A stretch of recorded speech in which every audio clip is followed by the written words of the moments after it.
Hey friends, if you wish to fix Windows Update error 0xe0000003, then please watch this video. I will guide you through the resolutions. Now the first and most obvious resolution is to run the Windows Update troubleshooter.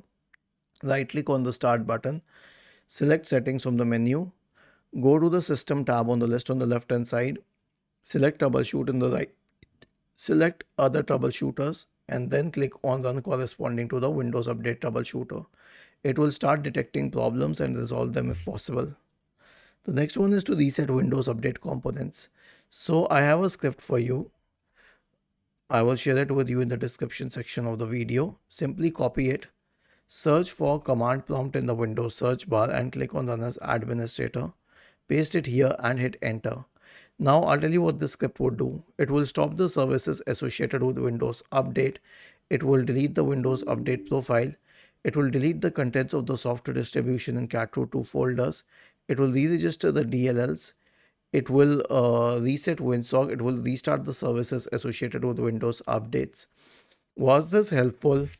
If yes, then please subscribe to the channel. If not, then let us know in the comment section of the video on how we could help you further. Thank you for watching this video and have a nice day.